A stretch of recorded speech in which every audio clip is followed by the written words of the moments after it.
संभल का, जहां पिछले महीने भड़की हिंसा का शार्प शूटर अब पुलिस के शिकंजे में आ गया है। पुलिस ने संभल के एसपी और उनके पीआरओ पर फायरिंग करने वाले तमंचाबाज शाहबाज सलाखों के पीछे पहुंच गया है। और इस बीच संभल की जामा मस्जिद के सामने सत्यव्रत चौकी का निर्माण शुरू होने के बाद आज जुमे की पहली नमाज थी, लिहाजा फिर एक बार संभल में सुरक्षा के जबरदस्त इंतजाम किए गए।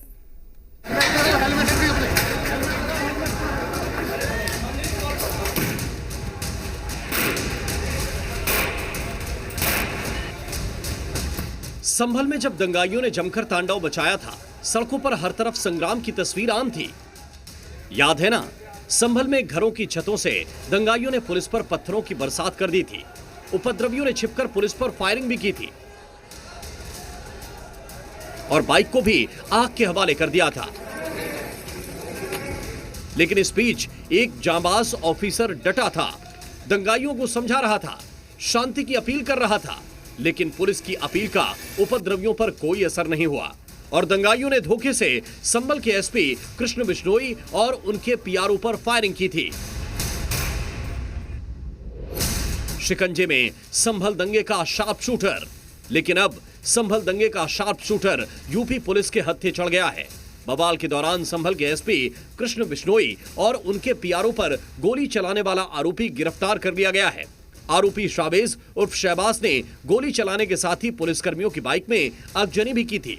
आरोपी शावेज को गिरफ्तारी के बाद जेल भेज दिया गया है। साजेब उर्फ तिल्लन नाम का एक व्यक्ति जो कि हिंदूपुरा खेड़ा का रहने वाला है, इस व्यक्ति का नाम प्रकाश में आया। जब इसका पता लगाया गया तो पता चला कि ये यहाँ से फरार है और दिल्ली में कहीं रह रहा है। करीबन 1 महीने की धरपकड़ के बाद में इस व्यक्ति को पकड़ा गया है, कल जेल भेजा गया है। इसके पास से 12 बोर का एक कंट्रीमेड वेपन भी रिकवर हुआ है, 2 लाइव कार्ट्रिजेज भी रिकवर हुए हैं।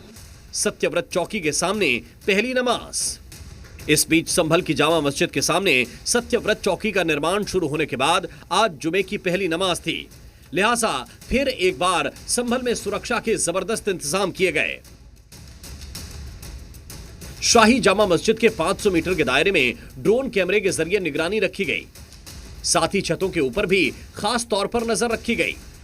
सीसीटीवी कैमरे और ड्रोन कैमरे के जरिए सर्विलांस भी रखा जा रहा है कि 500 मीटर के दायरे में जितने भी छतें हैं उन छतों पर निगरानी रखी जा रही है, क्योंकि सबसे बड़ा सवाल इस बात का है कि जब 24 तारीख को हिंसा हुई थी तो पत्थरबाजी की जो घटना घटी थी उसमें से देखा गया था कि छतों के ऊपर से लोगों ने पथराव किया था। इसलिए हर शुक्रवार को जब जुमे की नमाज होती है तब सभी जो छत हैं उनके छतों को देखा जा सकता है। तस्वीरें आप देख सकते हैं कि जो सीसीटीवी कैमरे के जरिए नजर रखी जा रही, जितने भी छत हैं, जो ऊंची छतें हैं, वहां पर ये देखा जा रहा है कहीं कोई पत्थर तो नहीं रखा गया।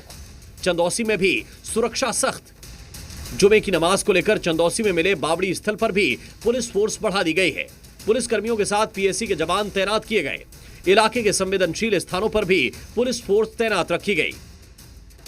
बावड़ी है, यहाँ पर पुलिस सुरक्षा आप देख सकते हैं काफ़ी बढ़ा दी गई है और यहाँ पर बड़ी संख्या में पुलिसकर्मी तैनात आपको दिखाई दे रहे होंगे, जो पूरी तरीके से यहाँ पर सतर्कता बनाए हुए हैं। आप देखेंगे इस समय जो यहाँ पर जो स्थानीय लोग हैं उनके आने पर भी पूरी तरह रोक लगा दी गई है और बावड़ी पर यहाँ पर देखेंगे आप ये बैरिकेडिंग भी लगाई गई है। साफ है, संभल में सनातनी निशान मिलने के बाद पुलिस एक्शन में है और दंगाइयों पर कड़ी से कड़ी कार्रवाई करने की पूरी तैयारी है। संभल से जी मीडिया के लिए सुनील सिंह के साथ राजू राज की रिपोर्ट।